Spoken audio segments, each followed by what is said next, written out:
Boa tarde, aula de hoje para a turma do segundo ano sobre introdução à termodinâmica, tá? Entrando aí numa unidade nova, entrando num conteúdo novo, tá?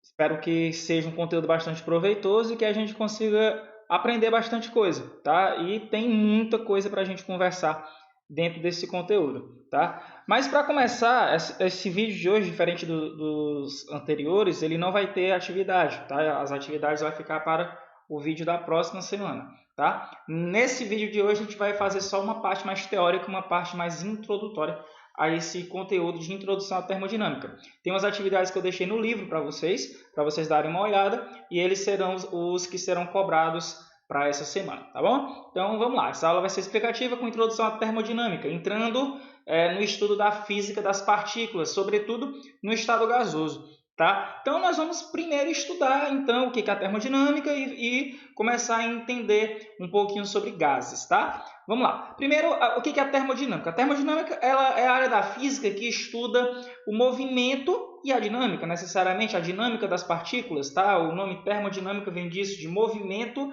de partículas carregadas de energia, tá? Então ela é uma ciência que estuda o movimento dessas partículas a fim de produzir trabalho, ou seja, ela é a área da física que estuda sobretudo também as transformações de energia, tá? Então dentro da área da termodinâmica a gente estuda essa parte da dinâmica das partículas, sobretudo lá nos estados fundamentais, né? Principalmente o gasoso. Então, no caso, a termodinâmica ela estuda as variáveis, tá, de estado que uma partícula ela assume, tá? E quais são essas grandezas que estão associadas a ela. Então, vamos trabalhar com o estado gasoso, tá? O estado gasoso que ele é estudado principalmente dentro da área da termodinâmica, tá? E ela trabalha com essa noção de que um gás ele tem o seu comportamento, o comportamento das suas partículas é governado a partir de algumas dessas variáveis que a termodinâmica estuda. Então, trazendo para esse norte, nós vamos falar sobre o que é o gás, né? O que é um gás? A gente conhece bem os estados fundamentais da matéria. Sólido, né? Onde a matéria está ali agregadinha, as partículas estão juntinhas, coladinhas uma na outra, tá? A ligação molecular dessas partículas ela é bem forte, ela é bem intensa, tá? Fazendo com que essa partícula ela assuma uma forma e assuma um volume definido. Ela tem um volume fixo e uma forma definida lá no estado sólido, tá? A vibração ela é muito menos intensa. Tá? No estado líquido, a partícula ela assume um volume, ela ocupa um espaço determinado. Porém, existe uma liberdade ali, uma liberdade um pouco maior na agregação dessas partículas, ou seja, elas se movimentam com mais facilidade, fazendo com que ela possa assumir formas diferentes. Então, ela ocupa um mesmo espaço, tá? Ela ocupa uma mesma quantidade de espaço, porém, podendo assumir formas diferentes, tá? Mantendo assim o que a gente chama de tensão superficial. E no estado gasoso, né, a gente já tem aí uma situação onde as partículas elas são, digamos, mais livres, elas são totalmente libertas, digamos assim, elas são praticamente libertas, podemos falar melhor assim. Aonde elas nem têm forma definida, né? Um gás específico ele nem vai ter forma definida, você não consegue dizer um gás que está no espaço, qual é o formato que ele está assumindo ali e qual é o volume que ele está. Por quê? Porque o volume que ele está depende de outras grandezas, então ele não tem volume fixo. Um gás, uma quantidade, uma massa de um gás, ele não vai ter um volume fixo, ele não vai assumir exatamente sempre aquele volume. Esse volume ele pode sofrer sim variações, tá? E lógico, essas variações nas variáveis desse gás, elas acontecem de maneira interligada. Então, as moléculas elas variam o seu estado físico, elas variam a sua quantidade, né? Elas variam o seu valor, né? Elas têm uma variação no seu valor de maneira interligada, tá? Então, se uma grandeza varia, a outra vai variar também. Tá? Então, o estado gasoso ele tem as três variáveis principais que governam esse estado são a grandeza de pressão, grandeza de volume e grandeza de temperatura. Tá? Então, essas três variáveis, essas três grandezas, são as que governam principalmente o estado gasoso. Então, quando a gente fala de um gás, a gente vai falar necessariamente que esse gás ele está ali naquele espaço sendo governado, né, por essas três variáveis. O gás ele vai possuir uma pressão, ele vai estar ocupando um determinado volume de um recipiente, já que você está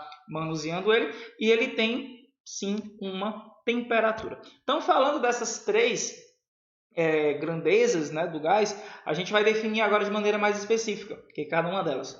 Começando pela pressão. A pressão ela é exercida por um gás. A pressão que o gás ele está exercendo.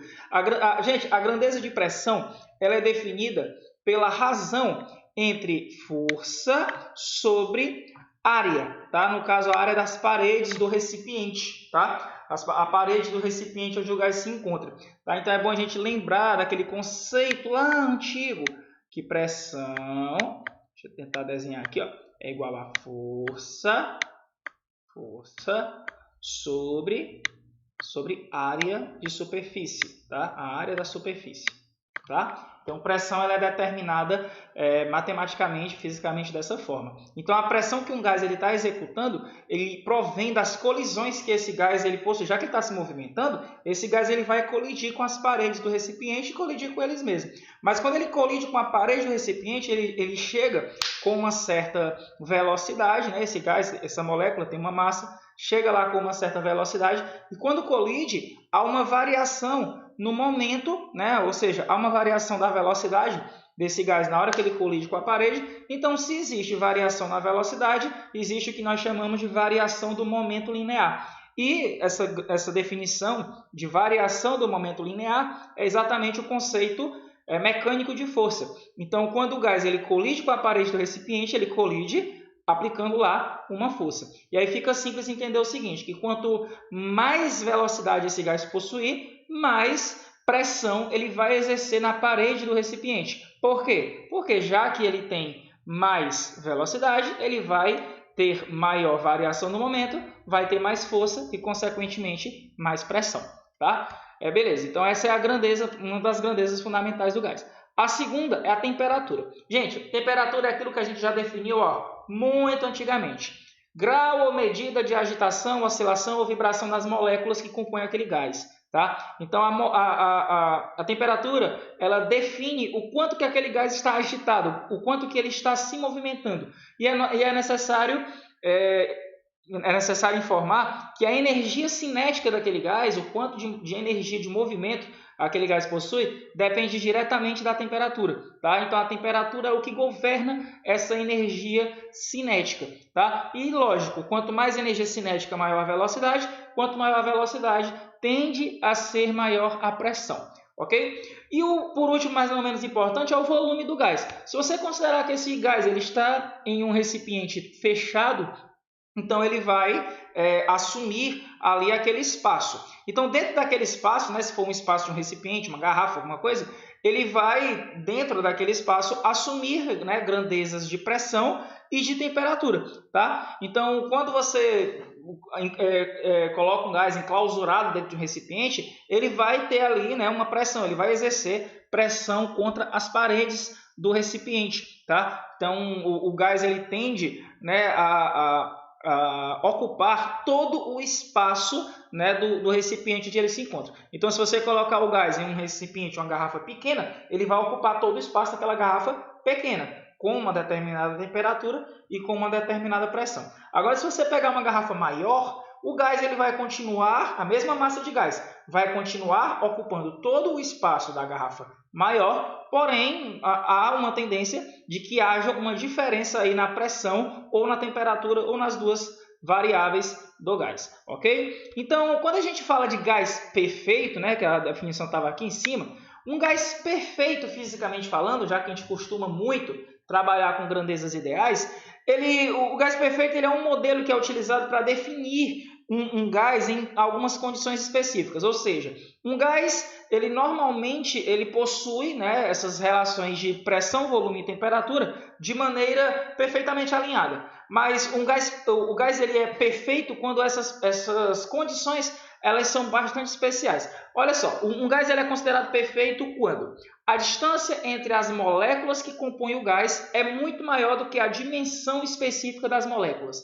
Ou seja, o tamanho da molécula é um valor. Então, se eu considerar que a distância entre essas moléculas é muito grande, então o comportamento desse gás tende a ser ideal. Tá? Se as moléculas estiverem muito próximas umas das outras, esse gás ele tende a variar sua fase para o estado líquido. Então, ele já deixa de assumir ali a condição de um gás momentaneamente.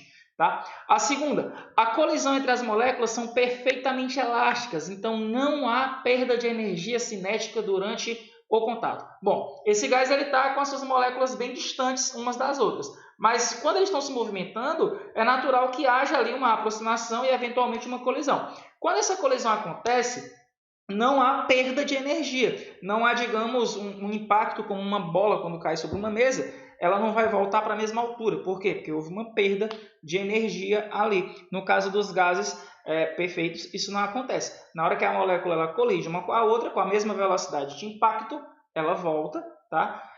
Assumindo ali uma colisão perfeitamente elástica, tá? Então, a colisão elástica ela tem essa característica. Com a mesma velocidade que chega, volta, se esses corpos forem necessariamente de mesma massa e volume. E por último, gente, a temperatura do gás está linearmente proporcional à energia cinética interna. Isso corrobora com o que está aqui em cima. Se as colisões são perfeitamente elásticas, então não há perda de energia. Então o gás ele não emite energia para o meio externo nem para as paredes do recipiente, ele mantém ali a sua condição.